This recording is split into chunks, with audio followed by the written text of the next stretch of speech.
Welcome to the video. Today I'm talking about filters. Now, this is not something that I've gone big into in the past. In all honesty, traditionally I've been quite lazy. I really hate putting filters on and off lenses, carrying them, make sure they're clean, make sure they're safe.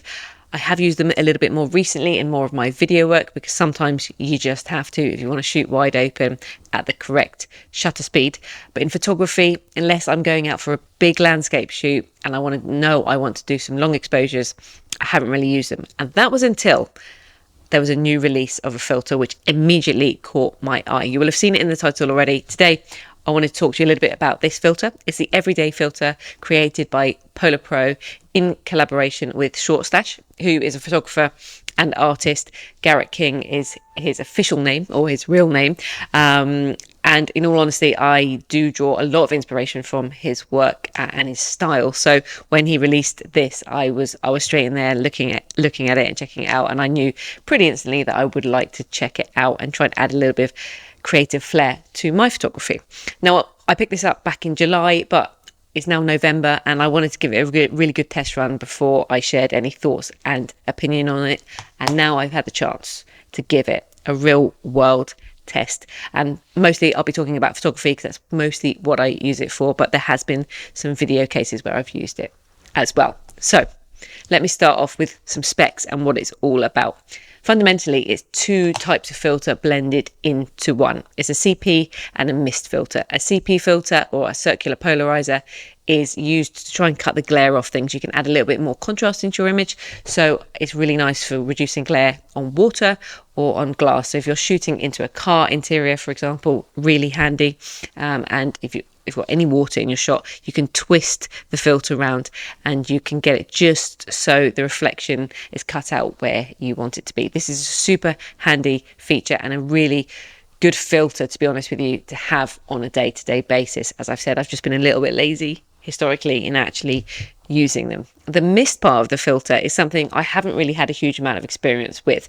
I've used it a little bit in video, but not so much in my photography. So I was a little bit worried in a way because I didn't want to add too much of a crazy effect to my images. I didn't want them to start looking like they had some kind of weird filter or overdone preset on them. So I was a little bit cautious, but I did a bit of research into it. Now, with this Everyday filter, it adds the CP and the mist together, and it's a quarter strength mist. There is another version of this filter in this series, if you like, which has, I think it's a half strength mist on it with the CP, but I knew that would be a little bit too much. So I was quite glad they did this nice subtle version so that it didn't give me anything too crazy. I picked it up in the 49mm thread size because I wanted to use it with my 40mm and my Sony A7cii as my kind of daily walk around setup, and I thought, everyday filter, that will go just nicely. It goes all the way from, I think it's like 39 all the way up to 90 something, so you covered if you've got different filter threads on your camera. Everything is there. It's made very nicely, as you would expect, by Polar Pro. Brilliant build quality. It comes in a very nice little case here that I've got. It's got this kind of green colour, which I believe is Shortstache's kind of style and branding is blended in here. It comes with a really nice lens cloth. Everything just feels quite premium. And this is a nice little storage case because I feel that is actually quite important. When you have a filter, you want to be able to carry it around with you. You want to have it on you and not just leave it at home because you're too worried to carry it. So nice little case, slim profile, clicks together very nicely and will protect the filter. The filter itself, which is actually on my camera as we speak, so I haven't got it in my hands to show you, and you will notice the halation effect that you get from that mist, which is on that light just behind me there. But I was just going to say it's really nicely built. It's quite tactile, I think is the word. It's got a good grip on it, so you can get hold of it because you're obviously going to need to twist it for that CP effect. And it's got a nice kind of green anodized colour on the ring as well to kind of match in with the style. The little things, but I think they're quite important, and they all go towards how much you want to use a product. And if we're being real, things that look nice, maybe you might be more likely to use, and it looks lovely on my camera. So what are my thoughts on it so far? Well, it's not a cheap filter. It's $69.99 in pounds for the 49mm version. Obviously, as you go up in size, the price goes up as well. this is probably what I would expect from a Polar Pro product. And I have the other filters. I have a VND filter of theirs, which I love, and it's done me solid. It's a really good filter. So I think, the price is reflected in the quality and the build on the filter, but for that I'm expecting good results. So did I get good results? Well, I have absolutely loved using this filter. I would say it is not groundbreaking. It's like you're not going to expect anything dramatic out of it, but I think it's a positive note to say that I've almost not noticed it, as in I haven't looked at my image and thought, wow, that's like wildly different, but there is a really nice look that comes out of it. It is accentuated in certain situations. I shot a lot with it when I was in Bali because I carried this setup around with me all of the time.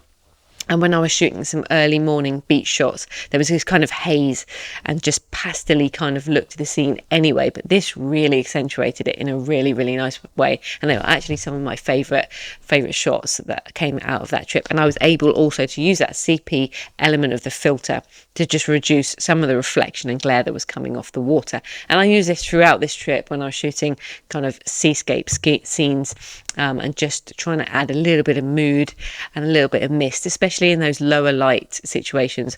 I found it to be really, really enjoyable, and I've used it in various settings, like out in the wild. I took it when I climbed Snowdonia and Wales earlier in the summer, and it did give that really nice soft kind of warm feeling. I'm not a massive fan of really super sharpened images that are very, very kind of high in their clarity. I do like that. I've grown to like that slightly softer look. I think it's really nice, and for me it's pleasing to the eye. Not too much, it is a fine balance, but this has really given me a nice look that I like. And as I've already mentioned, when using in video and you've got lights and you're working in the dark, or indeed shooting photography in the dark, you can get some really nice effects from lights, as you can see behind me. Just softens them off slightly, and it gives them maybe, excuse me for using this term, a bit more of a cinematic look. I haven't used it hugely, I have to be honest, for any night photography. I've had it since June. I like to go to bed early, so I haven't been out that late at night using it for night photography. I only just started getting back into night photography more recently, and I haven't really taken this lens out that much, to be honest with you. But I'll try and find you some photos of some street lights where I've used it, but it does give a really nice kind of image on any lights that are popping off. In terms of any negatives, the only negative I really have with it is because it's kind of a premium build quality, I feel it is quite chunky.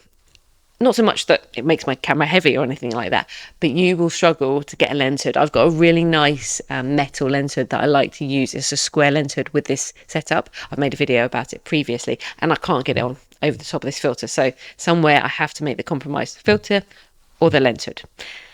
I have to be honest, the filter has been winning because I really like the look it gives off, but it's just something to consider. You probably will struggle to get a lens hood over the top, but I guess you're getting a little bit of protection from the filter to protect your lens, but it's still an expensive filter in of itself. Other than that, I haven't really noticed too much because I can't say there's anything majorly negative. As I mentioned, it's very subtle, so it doesn't overly affect your image, but I think it gives a really nice look and feel to the images, and I will certainly be continuing to use it going forwards for both photography and video. In fact, I'm going to take it out tomorrow. I'm going out shooting, so I will probably leave it on my camera. I hope you found this useful. If you were thinking of picking one up, please do drop me a comment down below if you have any questions about it. I'll be very happy to answer if I can. Obviously, this was no scientific review, just my real world review of using it around and about for all different types of photography and a little bit of video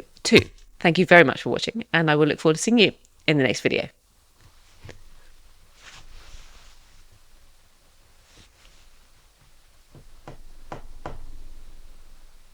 Yeah.